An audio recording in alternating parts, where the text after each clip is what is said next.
We are back. Welcome back to another episode of the ONJ podcast. I'm your co-host Jeremiah. I'm your co-host, Fernando. Hope everyone's having a good day, a good night. Like, comment, subscribe, support the page. Any way, any non-monetary way that you can. Um, and yeah, what we got first?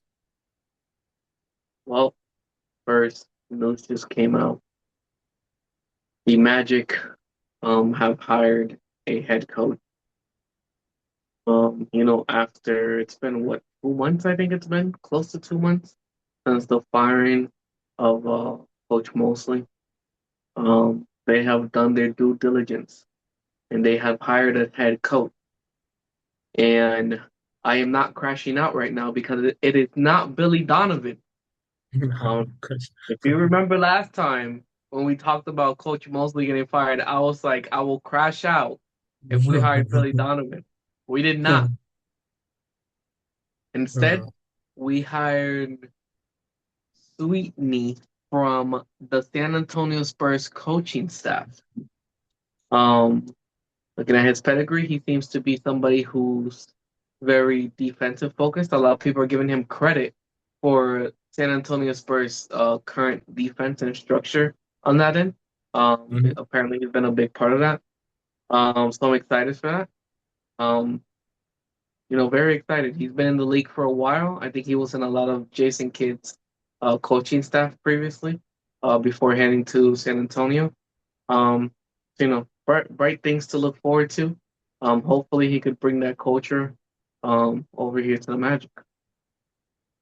Yeah, no, I mean, even just looking at his history, he's been in the league for a little while since he's been coaching since 2013. Started with Brooklyn, uh, then Milwaukee, and maybe it was Jason Kidd because I think because Jason Kidd was in Milwaukee. Was he in Milwaukee between 2014, Yep, 2018? yep. Yeah, I think so he was with Kidd in the Nets. Then they went to okay, Milwaukee. Then Kidd was not a coach, and I think he was with the Pistons. And then once Kidd right. became a coach again with the Mavs, he was with Kidd in the Mavs before going to San Antonio. Okay, so yeah, he's definitely got some experience for sure. I wonder, it'll be interesting too, just because Jason Kidd just got let go or resigned. I'm not sure which one, but he's no longer coaching the Mavs, so I don't know how you will feel about having Jason Kidd on staff as well. I don't know if that would be of interest to you. It would be of interest to me. However, I don't think that'll happen. I think probably Hmm. Jason Kidd gets another job. Um, Hmm. yeah, what other job is open right now? Like, I So can't think of. I just keep throwing out Portland, like that's it. That's literally all I know. He's Like, not going to Portland. That's for sure. why not Portland? Because the owner doesn't want to pay. Oh yeah, yeah. I think it was Oh, like 70. The Bulls have a coaching opening. Did Billy? I don't know why I don't remember hearing nothing about Billy Donovan resigning or stepping down or parting ways or anything. Yeah, I think he did. I'm pretty sure he did. Yeah. Hmm. So it's a new era over there with the Chicago Bulls. I Yeah. think it's a new front office. They're gonna get a new coach, so I'm pretty sure he resigned. There'd Yeah. I be no think. Yeah. reason for him to interview for the Magic if he didn't. Yeah. Hmm. But nah, I mean, I'm curious to see what this does because he was getting a lot of screen time. He's been getting a lot of screen time during this OKC Spurs series too. Like I've been seeing him on the screen more than Mitch Johnson. Like they're constantly showing him, like so he must be. And I mean, I don't really watch the game like with sound, but like uh I see him a lot. Like he gets a lot of screen time, so he must be of some value. Like he must be a big part of, what the Spurs were able to do this year. So I'm excited to see, what he's able to do, with such a young team, with the Magic, and a lot of pieces too. I mean, still some solid pieces. So I'm curious to see what he's able to do with them. So yes, I know specifically talking about the Spurs. This is his first season with the Spurs. Right. And this is specifically a season where the Spurs got they went from like what 34 to 60 wins. Um, Hmm. but a big jump in his first season. So like that a lot of credit has to obviously go out to him because when he joined the coaching staff, everything kind of changed. So hopefully he could bring that over to the Magic, and I hope when they build out his coaching staff, he brings you know a good amount of veteran coaches. Um, I always like the idea of if it's a first time head coach, kind of filling out your assistant coaches with veterans. Um, I and like you said, maybe Jason Kidd, that'd be a good one. But yeah, I want him to get a lot of defense. Yeah. I mean, not I wonder, defense, maybe offensive coaches there. I wonder how that goes though, because like I wonder what that dynamic is like in a locker room. Like I used to be kind of your supervisor, like I used to be kind of your like head coach, like you know what I mean. Like I used to be the head coach, and then you were like my assistant, but then now it's like I'm your assistant, and then you're the head coach. So it's like I wonder if that would be like really of interest to him. You know what I mean? Like I wonder if I that mean, like a power struggle type thing. Kid also an assistant with the Lakers. I mean, he should probably be fine with being an assistant. Yeah. Um, or many of the other coaches who are still out there. Um, I know Bud is still out there, free agent. Maybe get Bud in his offensive schemes. Um, so yeah, I mean, there's coaches. Yeah, no, I like your point on getting some vets because I mean I think that's helped JJ Redick a lot too, right? Like, he gets, Nate McMillan, he gets Scott Brooks, like guys who've been, coaches for a few teams and like have been head coaches, of a few teams, right? So they kind of know, the ins and out, not only like basketball, but just the whole like coaching in the NBA, right? So that's some good experience you get to lean on as well. So yeah, no, I agree 100%. Yeah, I hope he does take that advice and get some serious bets though for sure. Yeah, I hope to. But hey, bright future for the Magic, hopefully. So We'll I'm see. excited to see what he can bring. We shall see. Yeah. Where's she at? Where's she at? I'm sorry, that Drake out. Not that song. It's just that one song. Anyway, so on to the games. Um, Coach just got hired, but he's still out here coaching because he's currently still the assistant coach of the San Antonio Spurs who are going to a game 7 against OKC. Probably the hardest battle OKC has ever had. Their biggest challenge has been the San Antonio Spurs team. Um, Literally. Last time we talked, they were 2-2. We come back, now they're 3-3. Such an evenly matched, great basketball being played. Um, how do you feel? Uh, I mean, it's what I expected. It's a very, very tough series.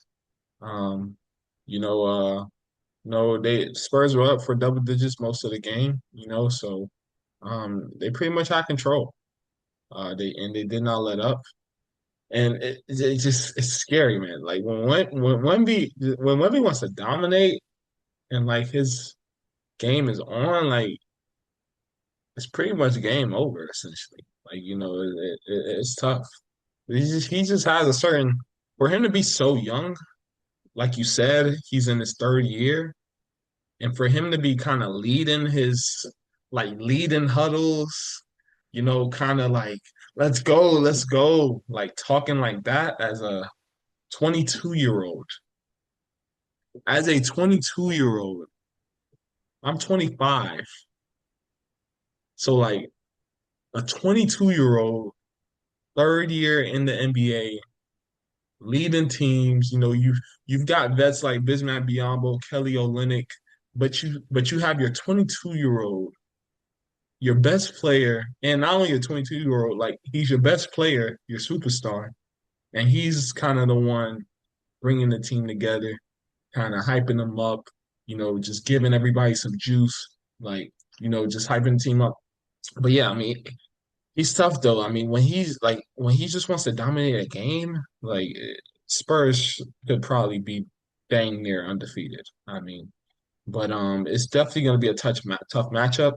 Like I said, both teams just know what each other do well, and it's just about who's going to execute, when it matters the most, right? And who's going to be the most disciplined to kind of stop, the other team. Um, I mean, I guess it was good to kind of have Jada back, but I just don't. I don't know. I don't see the. I mean, it seems like he's just out there a little bit, you know. I guess they did have him come off the bench, so it's good. That's good for Coach Dynal to not really try to disrupt, kind of the flow too much, and just trying to just force him out there, in a conference finals game, you know what I mean? So, just giving him a little run and see what he can give you, right? So that's good, but yeah, I mean, Shea's got to be better. I mean, you're two-time MVP, 6 for 18. It's just not gonna cut it. Um, expecting a big closeout game from him. I mean, they're gonna need a big closeout game from him. Minimum 40, just minimum. Uh, especially in a home crowd. So I'm excited to see what type of game if he's able to just put this shooting performance behind him, and just come with that 40 piece and a win, an efficient 40. An efficient 40 at that, like efficient. Like, cause Has Shea been efficient this series?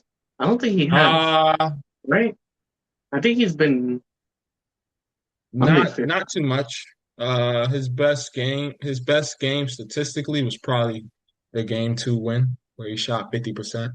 But other than that, not too much, Other no. other than that's been below. Hey, Yeah. Spurs. Last Spurs got game better was defense.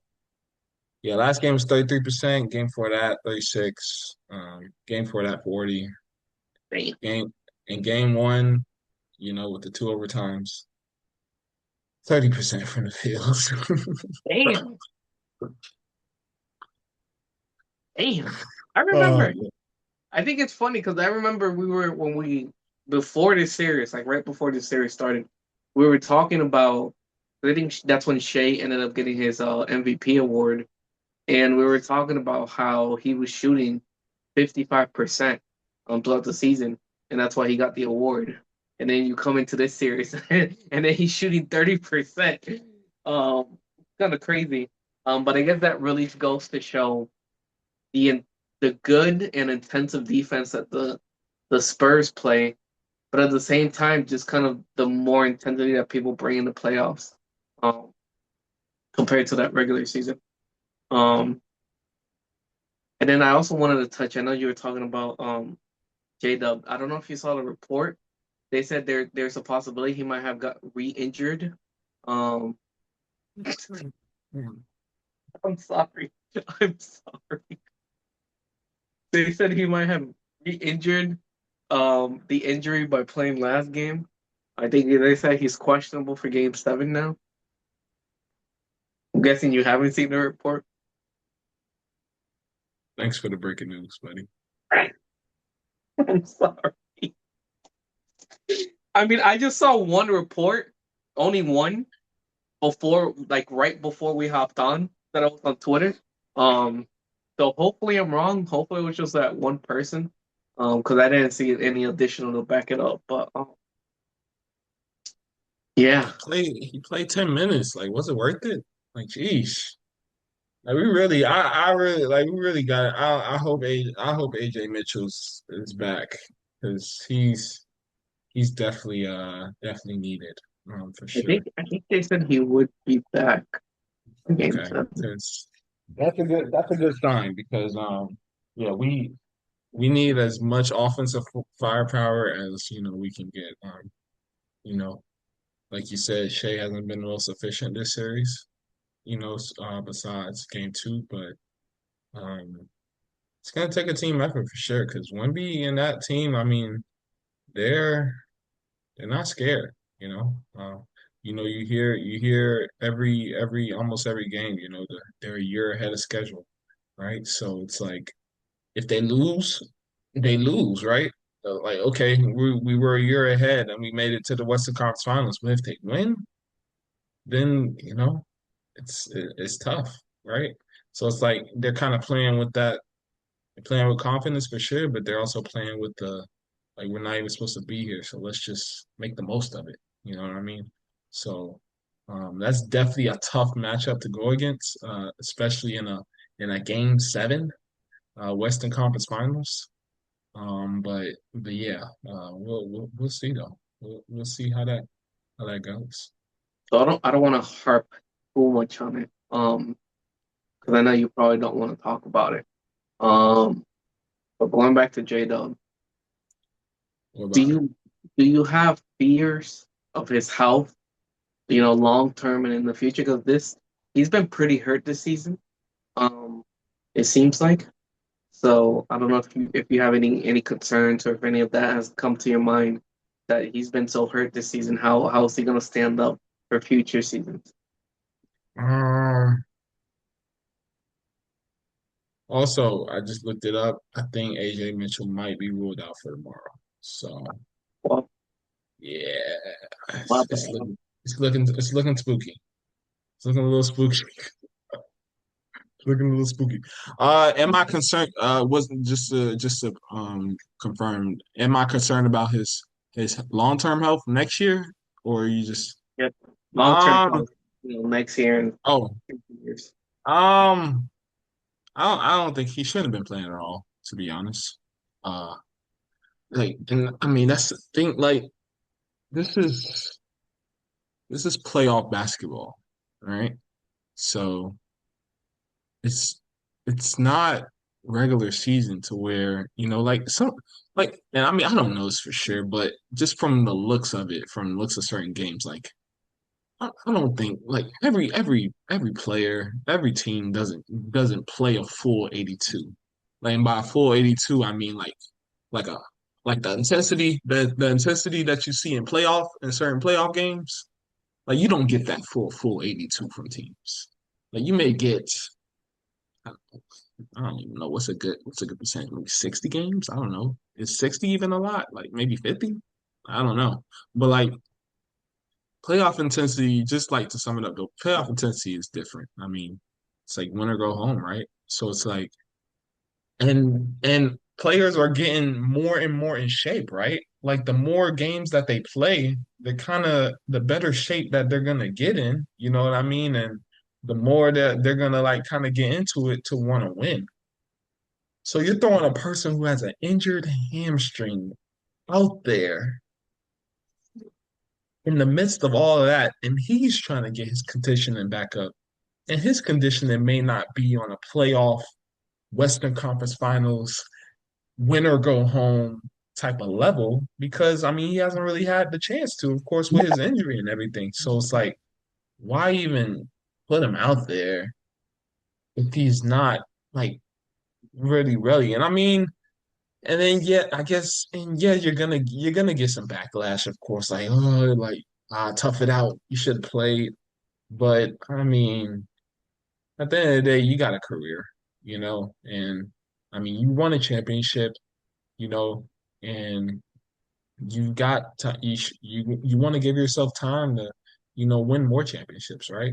So, yeah, I mean, and the team is still in good standing, you know what I mean? Like they're like they still were able to make the conference finals without you for a bit and win a couple games. So, they can win without you. So just like, cheer your team on and, kind of, go that way. But, trying to rush your way back, especially with something as sensitive as a hamstring, like hamstrings, like you really I don't remember, I was like at a basketball practice.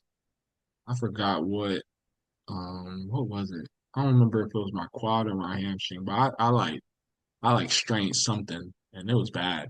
And like I was out for like maybe a couple weeks for real, like 1 or 2 weeks. So it's like, and if you like, you really gotta let those things heal because like you try to rush back and re-aggravate it, you probably double the time, the recovery time, or triple maybe. Like so yeah, I don't think it was really worth it. Um, I guess maybe just to see what he can give you, I guess, but I mean, to re-injure him, I mean, like, yeah, I didn't really see the purpose. And now it's tough though, right? Because Chet's looking questionable, right? And then you got J-Dub with the injuries. And these are two guys you just signed to really big deals, and they're not really available for you right now. And one's available, Chet is available, but like the numbers that you need from him, like on a night to night basis, aren't really there. So it's like, is he really available? So it's like it's tough. You know, it makes you wonder, like, how. I mean, I don't know, were those deals a little bit too early? I mean, I don't know, but I mean, I guess she had to give it to him, just judging by the talent and everything. But it's looking a little spooky for sure. But I think it's definitely a big game from Shea coming up though, for sure. You feel it? Yeah, no, I mean you have to. This is your game. This is your moment. Um, I'm saying minimum 40. If you want to really put a stamp on 40, it and 40 show, what percentage? uh, that's a good question actually. That's I'm the being biggest. realistic. I mean, Shea could give you 40 and he could like be like 34%, like Yeah, 20 free throws. yeah, Like, yeah, yeah. Being realistic, probably 47%. I'm just being realistic. So okay. like close to 50, but like not not exactly at 50. So maybe like 47, like maybe that range, I'm thinking. But yeah, somebody else has got to have a big game though. I mean, for sure. But What do you think? I want to say Chet, but Chet just hasn't been. I mean, it has to be Chet, but Chet But Shea, hasn't really. he's going up against Wemby though. That's He well, is, but like, I guess sometimes he is, sometimes he's not. imagine if all this was a setup just for like if all of this. Like, imagine they gave him the MVP just to like for some like psychological warfare. Like, it's crazy. I mean, I don't know. That would No, be hard to play. I really hate how the awards are being given out. Like the fact that we're so long into the playoffs. Like we're starting the conference finals, and that's when you award MVP. And then I think it was midway through the conference finals that they awarded Coach of the Year, which really Is that doesn't always a thing? makes. It's been a thing for the past 2 or 3 years. I don't like it. Um, I don't like it. it's terrible because I think before I think the NBA went from I think before it was Wasn't it like an during. award show? Oh yeah, the award show. Was the award show before the playoffs or after? I think before, Before? That would that would be they have to do it before the playoffs. for sure. I think the I agree. awards have to be done before the playoffs. I always thought the NBA should have had like a little like post pre-playoff like miniature All-Star weekend. Like not the Mm, whole All-Star weekend, but they could take a little All-Star weekend and do like, oh, we're gonna do this like a skills challenge, or maybe like a yeah, one-on-one tournament or whatever.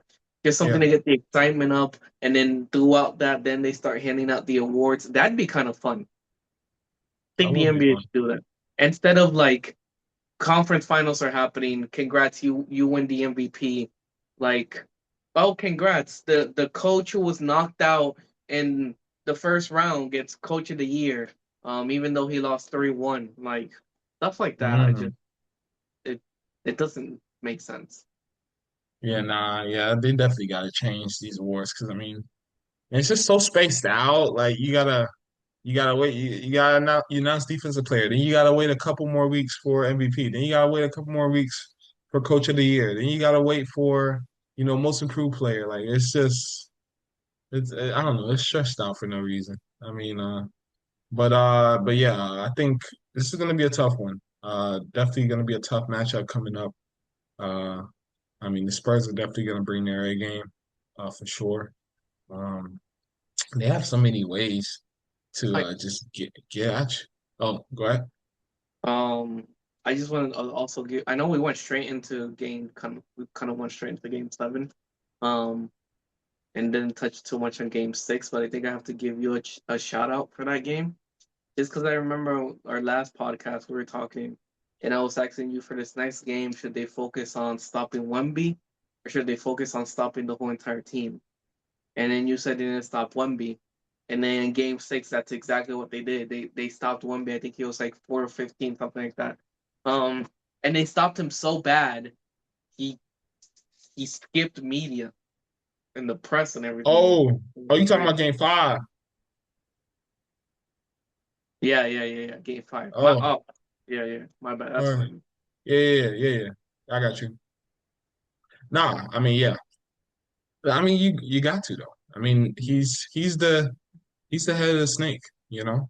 Um, so he's their engine. I mean, yeah, you got guys like I mean, they've got guys that could give them juice, you know, like temporary juice, like Keldon Johnson, you know, like he can provide a spark. You know, Dylan Harper could provide a spark. I mean, Devin Vassell, like even he was punking Chet a little bit. Like Chet just dump on him, like just freaking just yam on him. Like that's what we need. You know what I 7-1. mean? Like Devin Vassell, who's like half your height, should not be in your face, like just little boying you. Like that Seven should one. 7'1". But yeah, I mean like that, but Wemby though, I mean, like that's what I mean. Like, but yeah, like those guys, they could like bark, but they don't really like. I don't think it really lasts for a whole game. Like it's like sparks, you know what I mean? But Wemby though, like when Wemby's on, it's like you see Wemby on, like that just ignites the whole squad, and it's just like not only is Wemby ignited, but the whole team is ignited, and then it's just good luck. You know what I mean? So that's like you just control him. You know, he may be a little down a little bit. He may be thinking about his shot. Like that's what you want. And then the other teammates will like maybe try to play out of their game to kind of what's the word to make up for it. Like you know what I mean? But it just won't work. You know what I mean? Because they need him. So but yeah, I mean he's definitely got to be a big part of the game plan for Game 7 for sure. I'm sure he is. Um, but but yeah, I mean Chet's just gotta be that guy. What were your thoughts on the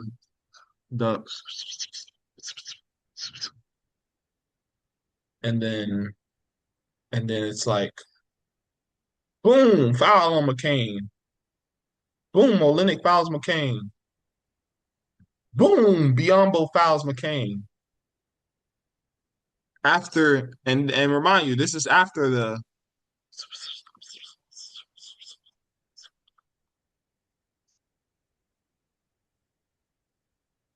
I think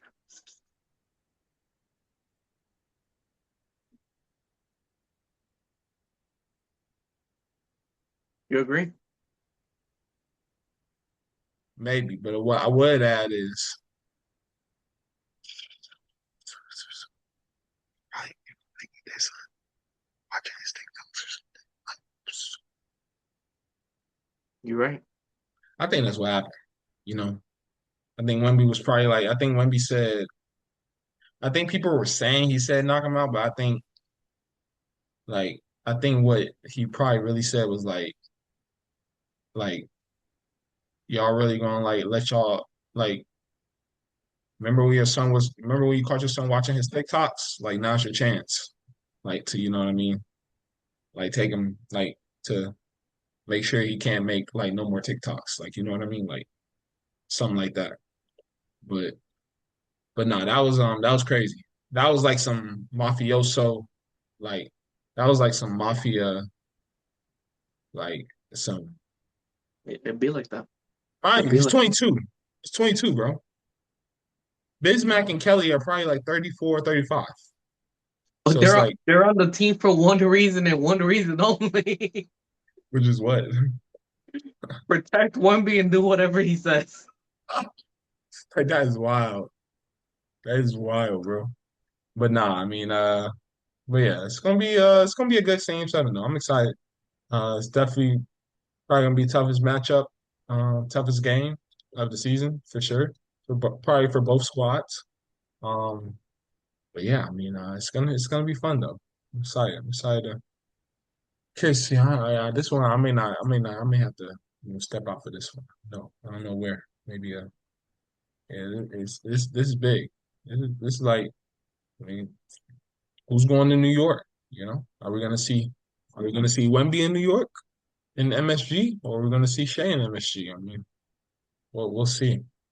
Oh man, that would be awesome though. Like the way people talk about OKC and they're flopping and everything, and then to like see that in MSG with like their reactions and everything, like they're gonna let him hear it. Like so that'll be definitely interesting. But you got to get through this game though. So Right? we'll see. We'll And see OKC versus Knicks finals has to be like one of the most toxic things that you could imagine. Um, so if it happens, it's gonna be exciting just hearing what everybody else has to say. for sure. For sure. Yeah. But yeah, gotta get through this though. Gotta get through this. So 8 o'clock Saturday night, be there. Um, and we'll see. We'll see who the winner is. You got anything else? Sure. No, All right. Well, congrats to the Magic fan base and to yourself, sir. And to the Magic fan base president, right here. You know, with the great hat. We gotta get a Sweeney patch on there or something, somewhere. uh, but yeah, congrats to the Magic fan base on your new coach. We shall see if this is the guy. See if he's the man for the job. Um, you know, like O said, get some veterans on that coaching staff. You know what I mean? And and yeah, we'll see if we can see the Magic back in the finals. Like man, Gundy had him. good luck to coach. Good luck to coach. Good luck to coach. Well, this has been another episode of the ONJ podcast. Don't forget to like, comment, subscribe to the YouTube channel. Follow us on all our social medias that are below in the description. And we'll catch you in the next video. We out.